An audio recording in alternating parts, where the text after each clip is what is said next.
اسلامی university Bahawalpur scandal کی بات کر لیتے ہیں. جتنی مذمت کی جائے کم ہے. چیئرمین ایچ ای سی نے اس حوالے سے کہا ہے کہ جو ملوث ہو اس کو چوک پر لٹکا دینا چاہیے، جبکہ کچھ لوگوں کا خیال ہے کہ کو ایجوکیشن کی بجائے طلباء و طالبات کے لیے الگ الگ یونیورسٹیز اور کالج ہونے چاہیے. یار بات سنیں، چیئرمین ایچ ای سی تو ایک انسان کا فوری رد عمل، میں جذباتی آدمی ہوں، میرا بھی فوری رد عمل کروں، ان پہ بھوکے کتے چھوڑ دو، لیکن یہ علاج نہیں ہے. اچھا وہ جو آپ نے کہا ہے کہ جی وہ کیا کر دیں کو ایجوکیشن، بھائی میں کو ایجوکیشن کا اس ٹریڈ میں مجھے 40-45 سال ہو گئے ہیں. جاؤ کسی سے پوچھو کبھی کو ایجوکیشن، اس کا مطلب اب ہماری بچیاں باہر پڑھنے کے لیے جا ہی نہیں سکتی. وہ ہوش کرو، گھٹیا سولوشنز دیتے ہیں. یعنی ایکسیڈنٹ ہو گیا ٹرین ہی بند کر دو، گاڑیاں عقل کو ہاتھ مارو. تم نے ان کو دیا کیا ہے؟ یہ جانور جو پھر رہے ہیں ارد گرد، یہ دو پائے. ہم جہاں پہنچ چکے ہیں ایز اے نیشن اخلاقی طور پہ، سب سے پہلے میں چیخا تھا اس ملک میں اقتصادیات رونا بند کر.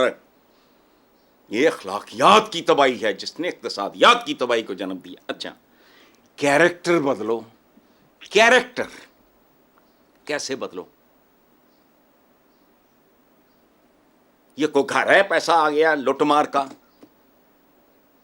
تو تم نے فلانے ہاؤس کی قطاریں لگا دی تو جاتی عمریں بنا لیے. کیریکٹر بدلنے کے لیے تو محنت چاہیے.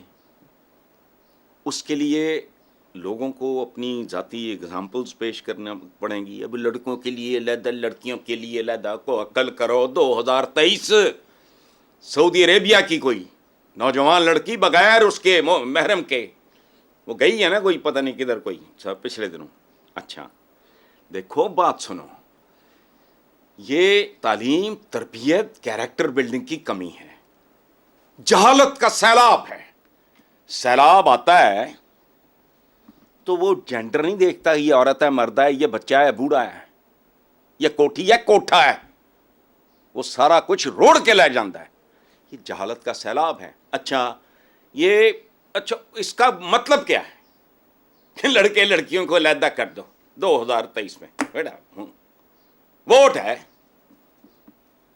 کوئی ہوش کرو، کوئی عقل کرو. تو حسن صاحب اس کا سولوشن کیا ہے پھر؟ جاؤ کسی ڈاکٹر سے سمجھ لو کہ کتنا فرق ہوتا ہے.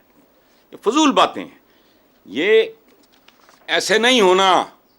میں بار بار کہتا ہوں، برا لگتا ہے مجھے یہ کہتے ہوئے. یا کچھ بھی نہیں ہونا اگر بنیادی جوہری تبدیلیاں نہیں آتی. بنیادی تبدیلیاں نہیں آتی. یہ کاسمیٹک سرجری، جلے ہوئے چہرے، کہ یہ کیریکٹر دیکھو. چہرہ تو بڑے مہنگے کسی دنیا کے سرجن کے پاس چلو، چہرہ آپ کا جل گیا وہ ٹھیک کر دے گا. کردار یوں ٹھیک نہیں ہوتے. اندر سے ہر بدکار ترین آدمی کو پتا ہوتا ہے کہ جس کو میں سپورٹ کر رہا ہوں یہ خود بد کردار ہے.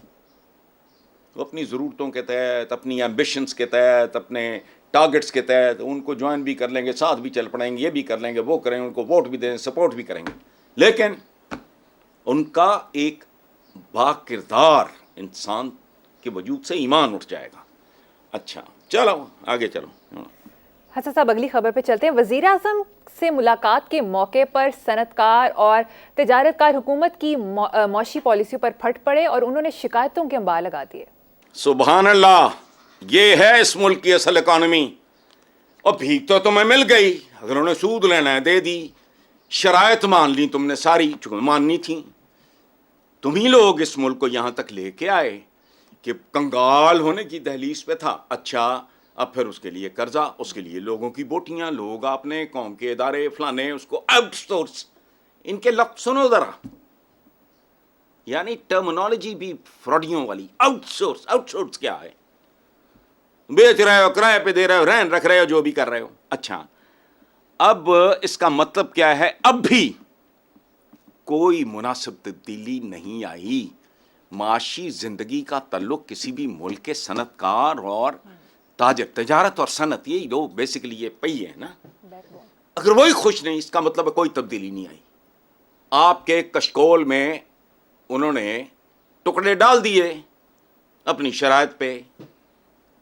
آپ کو جتنی ہڈی بوٹی چاہیے تھی انہوں نے پھینک دی اپنی شرائط پہ. اس کا مطلب ہے ککھ بھی نہیں ہوا. اگر صنعت کار اور تاجر پھٹ پڑے ہیں اس کا مطلب ہے کہ پالیسیز میں کوئی تبدیلی نہیں آئی اور وانی بھی نہیں ہے. اس کی وجہ ہے واردات ہے بہت ڈونگی, بہت کمپلیکیٹڈ, بہت پیچیدہ. اچھا, ادھر پرائم منسٹر کی بھتیجی چند دن پہلے کہہ رہی تھی کہ ملک کو ٹریک پہ چڑھا دیا ہے. اوے کڑا ٹریک, وہ ٹریک تو چوری ہو چکا کب کا. کون سے ٹریک پہ چڑھانا آپ نے؟ میں نے آپ کے اسی پروگرام میں یہ کہا تھا. اچھا, یہ جو تاجروں کا اور صنعت کاروں کا ان کی بے چینی ہے, ان کا پھٹ پڑنا آپ نے لفظ استعمال کیا ہے, تو اس کا کیا مطلب ہے کہ اقتصادی صورتحال بدستور تباہ کن اور مست شدہ ہے. قرض مل گیا, مرض کا علاج نہیں کر رہے یہ, اور یہ کریں گے بھی نہیں. دیکھو ایک چھوٹا سا کاروبار کر کے, کوئی چھوٹا سا کر کے دیکھ لو, کاٹیج انڈسٹری, ایسے بھوکے بھیڑیے بھوکے کتوں کی طرح آتے ہیں. وہ پھر وہ حرام کھلاتا ہے, پھر وہ حرام کھانے کا آگے جو بانٹنا ہے. اچھا, بے شمار ہمارے سامنے ایگزامپل تھا, میں کس کس کا اب ذکر کروں. یہاں قرض تو مل گیا, مرض کا اصل علاج انہوں نے کرنا ہی نہیں. ایک تو ان کے پاس ویژن نہیں ہے, یہ ان کو پتہ ہی نہیں, اور یہ سمجھتے ہوں گے مجھے نہیں پتا. وہ بھائی یہ تو 2+2 ہے. میں تو بہت ہی سادہ بات کر رہا ہوں, پیچیدہ بات نہیں کر رہا. پیچیدگیاں یہ کر رہے ہیں, اب جانے میں تمہارے 4 دن رہ گئے ہیں. تو پروجیکٹ اناؤنس کرتے, ٹکا پلے نہیں ہے. اربوں خربوں روپیہ تم دے رہے ہو تاکہ تمہارے بندے الیکشن جیت جائیں, انہوں نے پھر بھی نہیں جیتنا. کھا پی کے وہ ڈکار مار کے سائڈ پہ ہو جائیں گے. چھوڑو آگے. اچھا صاحب, دوسری طرف وزیر اعلیٰ بلوچستان نے ایک سجیشن دی ہے کہ گوادر دورے پر 5 کروڑ خرچ کرنے کے بجائے پرائم منسٹر عوام پر رقم خرچ کریں. بظاہر تو بات اچھی لگتی ہے, لیکن میرا نہیں خیال کہ یہ کوئی بڑی درست اپروچ ہے. اس کی وجہ ہے کہ پرائم منسٹر کا گوادر جانا مجبوری ہے. اس کے لیے ہاں وہ چائنا کے ساتھ معاملات سی پیک کیے وہ, لیکن ہمیں نہیں نصیب اسلامی جمہوریے کو. وہ تو جا سدھی کمرشل وائٹ جڑے 2-3 ذاتی بندے چاہیے, تو عجیب سے ہی لوگ ہیں. پوری دنیا سامنے ہے یار, گلوبل ویلیج ہے, پتہ ہے سویڈن میں, ڈینمارک میں, یہ ساری جو یہ اسکینڈینیوین کنٹریز جتنے ہیں وہ سب دیکھتے ہیں ہم لوگوں کو. جرمنی میں ایک دفعہ ہم گئے تو اینجلا مرکل وہ آ رہی بارش میں بھیگتی ہوئی, بارش شروع ہوئی تو ہمارے پرائم منسٹر کو چھاتا لے کے آ گیا. چپڑ کے ناتی ہو, کہتے ہیں دیکھو اپنی آنکھوں دیکھا بتا رہا ہوں. کیا چھوڑو, وہ جرمنی کے پریزیڈنٹ کا گھر, سادہ سا گھر, شیشہ, پیچھے اس کا لان میں ایک چھوٹا سا پونڈ, اس میں 4-6 بطخیں تیر رہی تھیں. سادی سی چائے انہوں نے دی. یہ للے تللے کرتے ہیں, پتہ ہی یہ بھوکے ننگے لوگ ہیں, ان کی روحیں بھوکی ہیں. اب وہ 5 کروڑ وہ کہاں ہے وزیر اعلیٰ بلوچستان ہے, میں آپ نے ان کا حوالہ دیا, میں انہیں کو کوٹ کر رہا ہوں. وہ تو سیدھی جانا گا, جا کمرشل فلائٹ لے, جڑے 1-2 نال بندے انہوں نے لے, تو جا تو واپس آ جا. میں نے پتہ نہیں کو 3 سال کاٹے ہیں. لاہور سے جاتا تھا کوئٹہ پیشی بھگتا تھا یا بختیار مرحوم کی, وہاں سے آتا تھا کہاں اگلے دن پیشی بھگتا تھا, شام کو یہاں سے کراچی سے کوئٹہ, اگلے دن صبح پیشی بھگت کے کوئٹہ سے اسلام آباد سے لاہور, ختم. تو یہ تام جھام سارا یہ پروٹوکولز ٹاٹ ٹپے, یہ ان کے لیے آکسیجن ہے.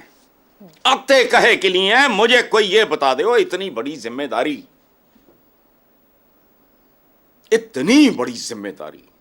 25 کروڑ کی آبادی کا بھوکا ننگا بندہ کہتا ہو جاؤ کوئی اور مجھے سکون سے زندگی گزارنے دو. لیکن نہیں, اگر آپ کا اپنا ایجنڈا ہے پھر آپ کرو گے, ورنہ یہ سارے عیدی. یار میرے سادے سوال کا جواب اس ملک میں ہے کوئی جو دے دے؟